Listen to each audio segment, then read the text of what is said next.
Right, as you can see, my title for the presentation today is related to my area of interest related to technologies and autonomous learning. And I have the subtitle, Innovation and Change in English Language Education. Actually, just let me do a little bit of promotion. I just got this book published, and it is an edited book with the same title.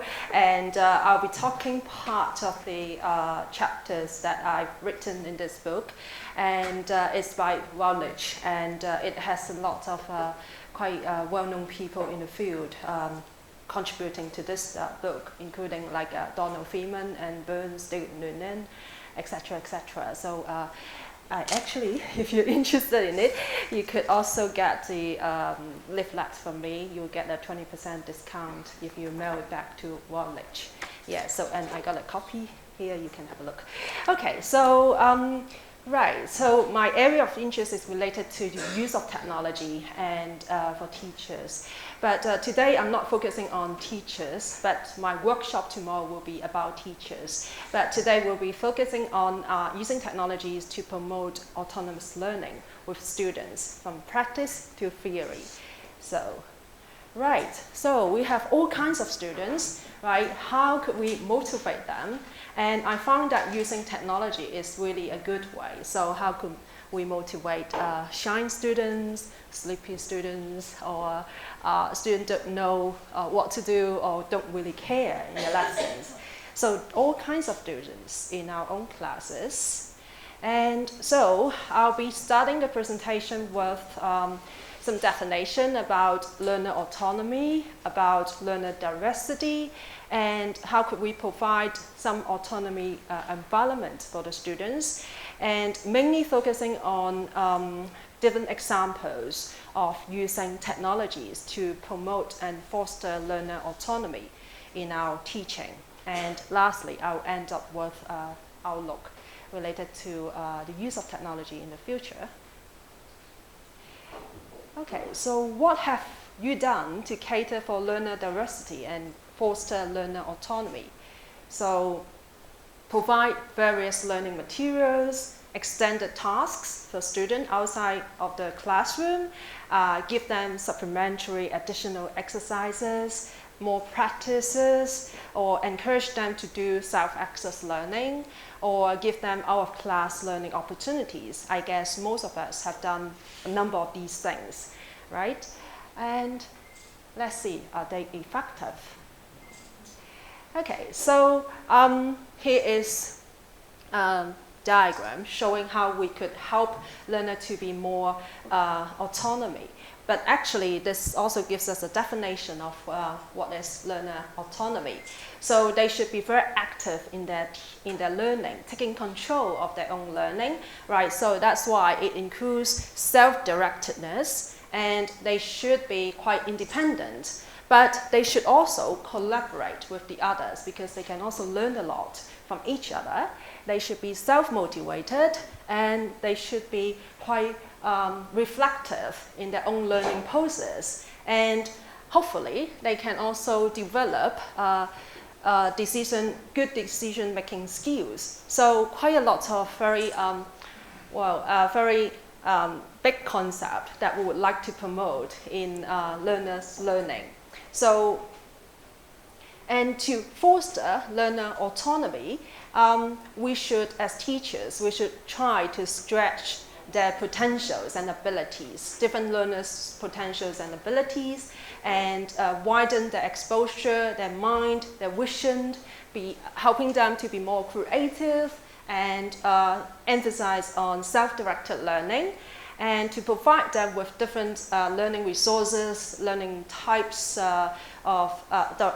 different types of learning support, and also be more flexible with our assessment. So all of these should be something that, as a teacher, we should be thinking about to foster learner autonomy and promote learner autonomy. So let's look at technologies. All right, so these are all very common things that we use, especially students use, like social interaction, photos, videos, cell phones, chatting, newspaper, music, databases, blogging, shopping online. All right, so we do one more thing in the center, Second Life, right? So we do all of these things, and students do a lot of these things too in their daily life. So how could we incorporate these things in their learning and help to promote learner autonomy? So here is a website which I won't go to at the moment. We'll see if we have the time, but I found it quite interesting. You can see some screenshot from the website. So it is, the website is Visions of Students, and there students talk about time that they spend online doing different things, and as you could see, somebody said here, multitasker. I bring my laptop to class, but not really working on class stuff. And I spend 3.25 hours a day online. Actually, a lot of students spend more than that, right, online. So quite an interesting website, just having different students talking about their use of computers. Okay, so why technology then in language teaching and learning? So what are some of the roles and functions that technology can play and also perform in language learning and teaching? So start from some empirical studies. So from different studies, they say technology can promote a deep learning, all right, deeper than using some other approaches of learning. And technology could also promote active learning to really get students involved in their own learning. And technology could also foster students' awareness about communication, about discourse-related aspects of communication. So be more aware of the use of language in the communication if they use technology. And technology could also allow students to share perspectives and experiences, to establish a relationship, to collaborate with each other, and to help each other to learn. So we'll see examples. And I'll be focusing on 3 different aspects, all right? And they are related to a number of theory or concept. So we'll start with project-based learning. So what is project-based learning? I believe that a lot of you probably have done this, but have you used it with technology? Okay, so project-based learning. So that means to have students explore real-world problems and challenges. And quite often, this involves cross-cultural and also cross-curriculum skills. And using project-based learning, that could also involve students in active learning, engage them in their learning by doing research, analyzing questions, and to evaluate different problems and come up with different solutions for different problems. And so they quite often, they have actually to not only work on their own, but to collaborate in teams and help each other and act as facilitators and as guides. So look at the first example, creating a newsletter. All right, so newsletter, it actually involves a lot of things. For example, students would work in groups or in pairs to be responsible for different parts of the newsletter. They have to think about the theme or the topic for that newsletter and what sessions would they want. For example, a focus interview with a key person, and there might be game session, and there might be question sessions, there might be photographs and drawings, etc. So they have to talk about the content, and then they have to go out to collect data. So to collect data, obviously, that would involve researching, that would involve talking to people, that would involve, they go out to maybe to take photos, to videotape people's actions, and also to interview people. So a lot of things that they would do in terms of data collection. And then after they got the data, they have to design right? How to present the data and as a newsletter form, and that would involve a number of tools, okay? And finally publish as a paper copy and maybe properly online, and maybe send as a PDF, email, or a website. So these are the components that they have to consider, and these are some benefits basically that involves, as I mentioned earlier, research skills, the writing skills, the collaborative skills, and desktop publication, and also the final presentation. As a teacher, we could also ask them to present their final product, and probably they would really enjoy showing off their final product to their classmates. And the second example is group digital storytelling. And this usually involves some kind of personal content. All right, they usually try to explore a topic or talk about a subject. And I've seen some very touching, actually, digital storytelling video. Either could be on a CD-ROM or, or on a website, talking about, for example, the history in the family, or talking about the school district, which they have to go out to find out information about the school district, talk to people who grew up there, etc. So to find out about different things, and then to think about how would they present it as a story, all right, a digital story for the audience. So it's a mixture of computer-based images, including text, including audio narration, video clips, obviously, and maybe some documents, photos, music, and so on. So in terms of the component, digital storytelling involves, as I mentioned a bit earlier, some personal expressions of their own opinions or their own feelings about the topic. And usually they will show their commitment to the topic.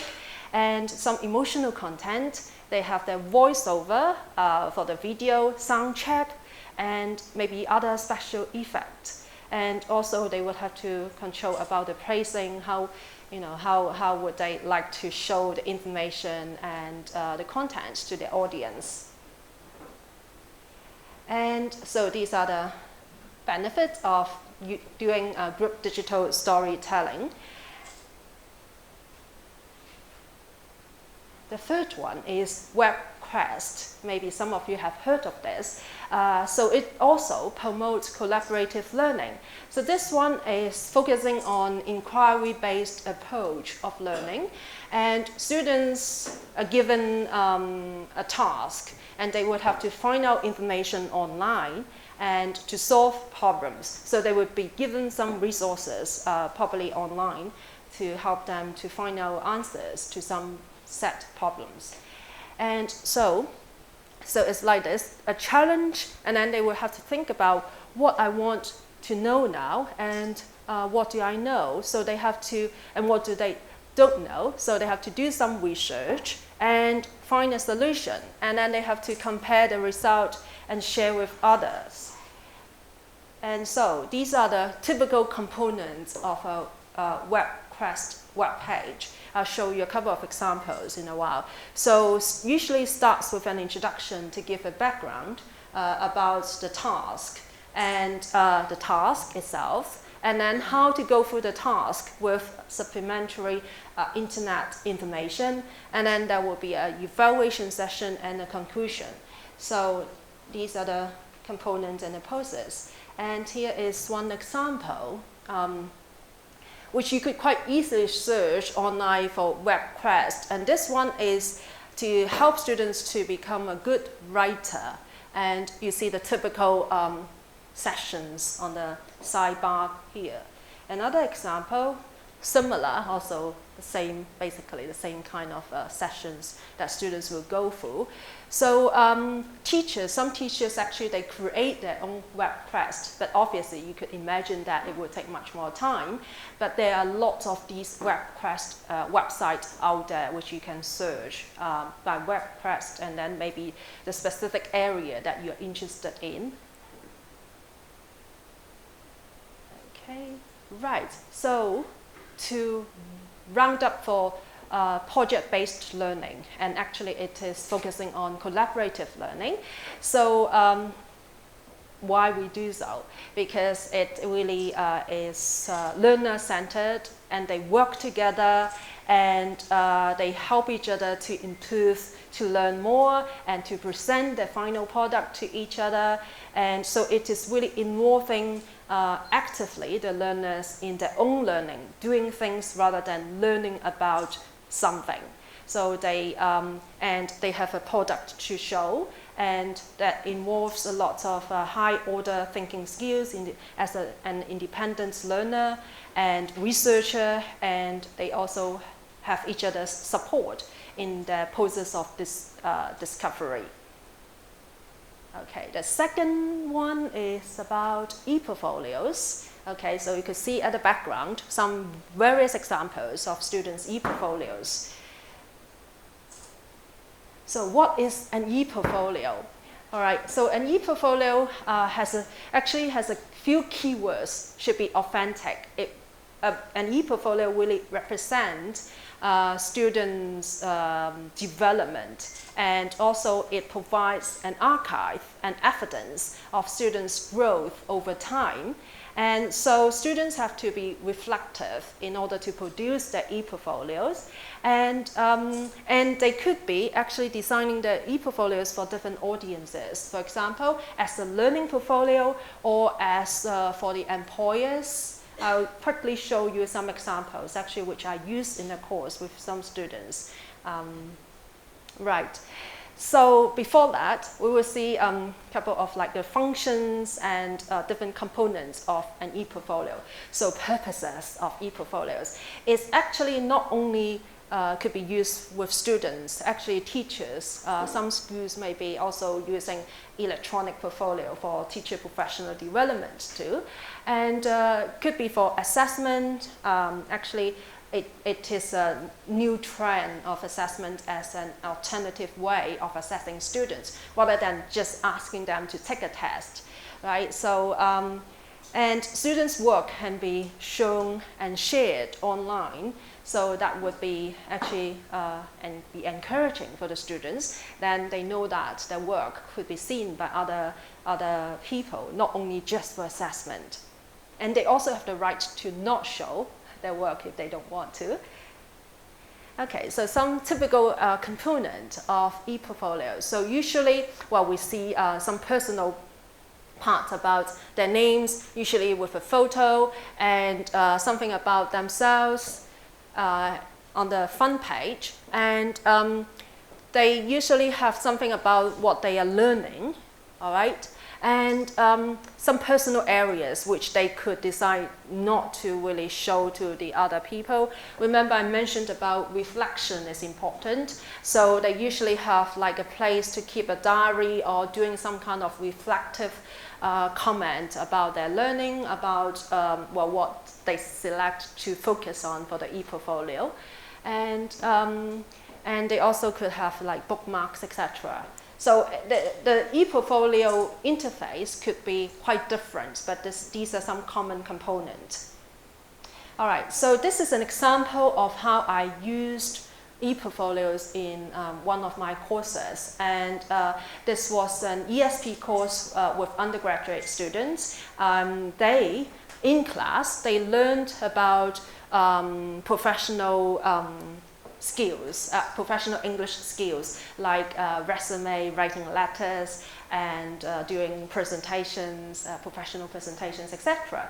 So they met with me every week, and they got input, and then they also had to produce the writing, the speaking, and related to what they've learned. But at the same time, they also produce the e-portfolios, which is to document their skills, that document that they produced, and also the oral parts, which is actually they were asked to do an oral presentation about themselves, introducing themselves. That's actually a very typical task for an e-portfolio, and actually also authentic, because they would have to introduce who they are. So instead of writing just a paragraph, they talk for 3 minutes to tell who they are. And that really encouraged students to speak a lot and to try again, because they wanted to show the best of themselves to the outside world. So they really got to practice a lot to how to introduce themselves. As I mentioned, this is a professional English course, and also that purpose, just for example, that oral presentation about who they are to introduce themselves, really fit into the purpose, because for a job interview, they probably have to tell who they are and introduce themselves in, say, a couple of minutes. So that was one of the tasks, for example. And so throughout the e-portfolio process, they have to document their learning, but at the same time, that would involve their computer skills, their IT skills, and a lot will be related to reflection, because they would have to choose what they would want to post on their e-portfolio and what they would like to say to the others, so as to present quite a unique image about themselves. Right, and you might see that here is something called Career Exposure Day and Career Exposure Project. So that's we used a project-based approach for this ESP course on professional English. So students not only learned in the class, but they also had to find a place that they were interested in. I mean, a company, or it could be a school, wherever that they would like to go to explore about the future career. And they really went out for the day and they interviewed people there, observed, etc. And they came back to do presentations. So all of these had to be documented in their portfolio. We'll see a couple of examples in a while. So for this course, I called that as an outcome-based portfolio. As I said, that could be for other purposes. So on their portfolio, they would show evidence of their growth and their reflective learning and their development. And we had some required items for them that they must put in the portfolio, but they also got some of their own choices. Required items like the letters that they learned and we asked them to write, like, for example, the contact letter with the companies and the thank you letter, etc. And the portfolio should show the high standard of English communication, because they can select the best pieces to post up, and they got feedback from the teacher throughout the course. And so overall image is also very important, because it's not just like individual pieces, as what I guess in the past, if we say a course like this, you just receive individual pieces of writing from students and you give them feedback and then return to them. But here, they will have to think about how would they present all these as a portfolio. So they have to create an impact about themselves and to show their creativity, critical awareness of themselves, and coherence as a whole for a portfolio. And we used this portfolio for assessment, and for us, it actually required more time for the teachers, and also kind of more like a teacher training for marking the portfolio. But we really enjoyed looking at students' portfolios, because we really could learn more about the students, which we couldn't in the class. We didn't know that those students were like that. So let's see, two main elements of portfolios are selection of items and reflection on learning. I won't have time to go into how we do these, and we created some criteria as guidelines for students, but these are the two main aspects for doing e-portfolios. So how to select items to represent themselves, and throughout the process, they have to reflect on their own learning process.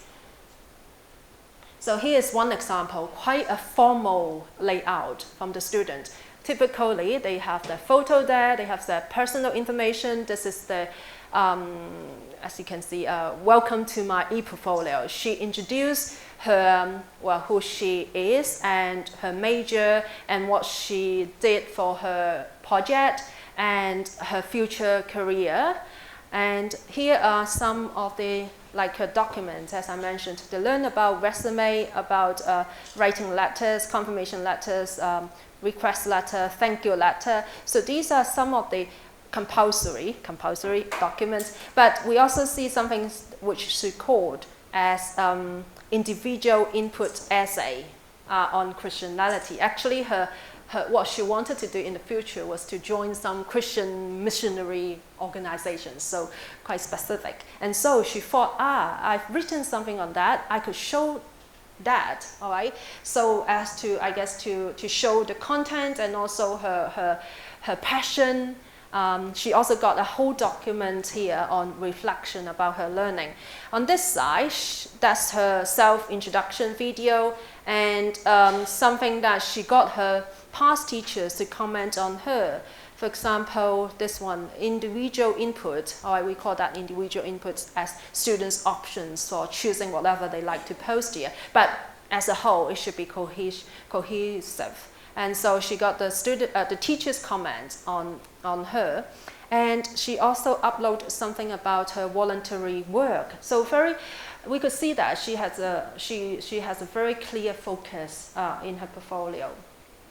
This is another portfolio she already took away after the course. She took away her photo, and this one, as you can see, she named it as My Musical Life. Actually, she was a music major, and she put here, as you can still see her typing here, she playing piano, also performing here in my friend's wedding. So and then here she tells us about basically her passion in music, and she would like to join the education field and be a music teacher. So she talks about, and that side we could see about her reflection, and it's actually quite long. And here is her self-introduction. So a different layout and different tone in terms of the presentation. Okay, I also got some feedback from students in participating in e-portfolios. So it is part of the questionnaire. So you could see that the highest ranking was be more organized. So doing e-portfolios help students to be more organized, more systematic, and could help them to present themselves more professionally. And they also found that, as I mentioned earlier, I guess because of the self-introduction video, so they found that e-portfolio could help them to improve their oral communications skills, and also help them to think about themselves and how that link to various skills related to their target job, and be more creative. So these were the top 6 statements. So to round up about portfolio, so it adds a new dimension to learning, all right, and helps students to be more creative and independent in their learning, and to help them to think about their own development and growth, and to represent that electronically, and they could also claim, all right, and show their own strengths and achievement and potential through the e-portfolio with evidence with this digital medium. And that could also facilitate the process and documentation of whole personal development and lifelong learning. It could be used not only in one course, it could be throughout their studies at the university. And so if we could like collaborate with other departments in the faculty, all right, it could also be like an e-portfolio of my university life. And it doesn't need to be actually only focusing on, say, learning English. Okay, the third part is about concordances. So I find that concordances is also very good to promote autonomous learning.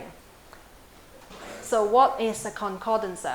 So it could be a software that you download on your computer. It could also be on the internet. So it's basically a database to search and to analyze the use of language in authentic ways. So these are some of the advantages of using concordancing. So for example, we can find out the patterns of use of words, preferred patterns by native speakers in authentic ways, and to find out differences between some confused words, and the appropriate use of different words, and the meanings of a word in different genre, different context, and the change of meaning as a result of some surrounding text. So these are the advantages, and we could use, here are I could think of 5 main ways we could use concordances with students. First is to explore collocations. I'll show you an example in a while. And then also have them look at their own errors and find out about the differences in use of the same word and the meanings, and find out about some genuine examples, and also for teachers to create worksheets and materials for students' learning. So let's look at collocation. So for example, this word, significant, right?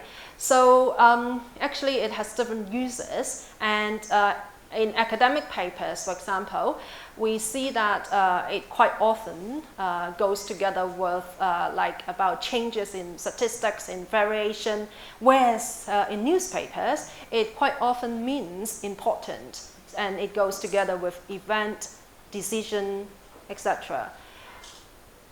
This word, massive, in science, right, quite often it means like large in mass. For example, it goes together with planet, star, but in journalism, it means very big. It collocates with profit, gamble, etc. So quite different, again, different uses and different collocations. So this is one concordancer, quite a simple looking one, but very useful one, called word neighbors. So you can easily just search for it, put word neighbors in Google. You can find it out. And so you can see it links to various dictionaries, which students can check out for meaning of the words. And it could also show you how many words to go with the main word that you're searching for, before and after. All right, so let's see result page for this activity. For example, the word evidence. I want students to find out the use of this word. Okay, you want to use this word to use an adjective before this word. So maybe you ask students, they could say good evidence. So what else? What else? So instead of telling them, or instead of having them guessing, actually they could find from a concordance that, like for example, the one that I just showed you, 6 collocations to go with this word. So this is a result page. All right, so they can see that. So these are words that appear before evidence, for example, and we can see the frequency. So how often? So we can see that actually the evidence, empirical evidence, are very popular and commonly used, whereas the lower ones are not very common. And remember I said these databases, they show us authentic use of language. So, and continue with that previous page on the wheel searching database. It shows us, they can also see context. They can see the context of the use of the word and the collocation from that database. And they can find out definition. So they could see that, wow, okay, with evidence, actually we could say sufficient evidence, clear evidence, direct evidence, strong evidence, etc. And here is another one, another concordancer, next tutor. And similarly, all right, it has, you know, you could put in the word and how many words you want to show together with that, and the main word. And it also, this one also has some demonstration for you to see how it really works with this concordancer. And another activity, for example, this word climate. Okay, so what are the different uses of this word? And can ask the students, can you show the different uses of this word by separating examples found in two separate lists based on the meaning? So that means obviously there are two meanings for this word, and from the rule examples that they will find from that database, actually they should be able to tell the two different meanings of the use of the word. So here's the result page. So they could see climate and the sentences from the database, okay, and various words that go together with climate and before climate. And so here's the answer. So grouping the examples, they should be able to come up with this, which is, well, climate about weather, okay, and actually it is also very common in the figurative meaning, all right, about feelings and about trends. So from the examples, they should be able to find the other meanings of the use of the word climate without us telling them the answers. So the second way we could use concordances is gap-filled exercise. So teachers can create gap-filled exercise, tailor-made gap-filled exercise for the students by using a concordance. For example, look, see, and watch. These are quite similar words, but obviously they are different. They are used in different ways. So these are some questions you could give to the students. And if you look at the result page, okay, it's like this. All right, so look, watch, see. And so they can, from the result page, they should be able to answer those questions. Or on the other hand, you could also create a gap-fill exercise from choosing sentences from the database and ask students to fill in the words here, or the three words that they learned from the looking at real examples after the previous one, and you could give them a gap-fill exercise. So, concordances. The use of concordances could promote especially self-directed learning. For them to search answers about words, about meanings that they learned, and find real examples. And actually, I said quality language use examples from databases. And it's a way of inductive learning and student-centered learning, promoting active learning by students by themselves being learner-initiated researcher. So this is that, actually that website that I mentioned earlier, and these are all the students talking about their own learning using technology. So you could check it out. I better not go there for now. visionsofstudents.org. Okay, so now let's think a little bit about the future. Maybe not the future, even the present. So students, they expect to be more learner-centered. You could argue that no, they want us to tell them what to do, but no, actually they have the technologies with them, you know, anytime. Even sleeping. They might have the phone next to them, they might have the computer still on. All right, so it's actually quite learner-centered, the environment is, but whether we can make use of the environment to promote that, that's another point. So we should think more about it.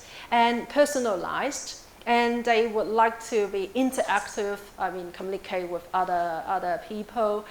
They would like to be involved in social activities and the cloud, all right, things on the internet out there. And anytime, anywhere, so that's what they want. So that seems to be students' expectations or what's available there for them. So I'll briefly look at three things, just one slide for each. Mobile language learning, game-based language learning, and augmented reality language learning. So the first one, mobile language learning, M-learning. All right, so we have our cell phones with us, tablet, PCs, iPods, MP3, etc., etc. A lot of gadgets with us. I bet everybody got something with you at the moment. And so how could we use those in some ways to promote language learning? Well, some simple way would be, for example, speech recognition. All right, so there are websites, there are also some apps students can download which they could use for just talk in, well, even in their mother tongue, then that could translate that into English for them. And Google is really, I would say, the trend, and we know that. But Google has really invested a lot in, not particularly saying language learning, but mobile technology could be used for learning in a lot of ways. Google Drive for mobile, you can also check it out later. I would briefly talk about these two if you haven't heard of them. And there is also an international association for mobile learning, and they also organize conferences each year. So if you're interested in that. So Google Goggles. So it is basically using our cell phone, take a picture of what we see in front of us, particularly books, landmarks, wine, music. Take the picture, it will give you the information about that place just in front of you. So what you see, you can get the information. All right, if you have this Google Goggles feature on your phone. So for example, in a museum, you see this picture. So what is it about? So you just take the picture, it will give you the background, the history, and what they are about. And also the related links to check out for further information. Similarly, okay, so a landmark. Google Glasses, which is well, obviously, as the picture shows, all right? So you wear glasses, but actually that is a computer, okay? So it's hand-free, and then what you see in front of you is what the information is. So basically, you wear this, the glasses, you can take pictures, you can record videos, you can make phone calls, you can navigate yourself to walk around, you can do video chat, you can check calendar without even holding up your phone. So it's right in front of you. So in front of your vision. So accessing information hands-free in front of your vision. And the second point is game-based language learning. So that is a book by James Paul G, a couple years ago already, and talking about video games, in language learning. And using video games is actually quite trendy now in language learning. You can find a lot of this if you search for it. There are books, there are websites, there are also a lot of academic research on gaming in language learning. So basically, students take role plays, collaborative learning, and solve problems using this game-based approach. And this one, very new actually, created by America State Department, government department. Some of you might have heard of it already. You can search for it. And it is to learn about America culture and history. And these are the figures, the characters in this game, online 3D game. And to travel around America, and topics include science, include the society, includes politics, etc. So very interesting and very new, and it is open. You don't have to buy it. So it's free to use. And I think it has around 12 units, something like that. So worth exploring. So the last thing is about augmented reality language learning. I still have to explore more about it. It is basically combining real world and computer generated data together. And so it's also, you could use it through a phone, and that means it actually expand what maybe we can't do so flexibly real life, but we could do it in the virtual world. So it's so that's why it is like combining the real world with computer, and so it could increase these aspects in a more flexible way, and so virtual worlds meet M-learning. So again, if you search for this, you'll find quite a lot of information. So I will end with two quotations. This is by Phil Benson, all right, so about autonomous learning. And I would like to highlight this: the production of critically aware learners, all right, who are capable of controlling their own learning and lives, and of participating in the offering of the worlds in which they live. All right, so we want to help students to be more critically aware learners, and they can then explore what they would like to learn. And another quotation by an article by me and David Noonan, and we have this statement there: learners' proactive contribution to enhancing the effectiveness of their own learning is very essential. So it matches with Benson's quotation there.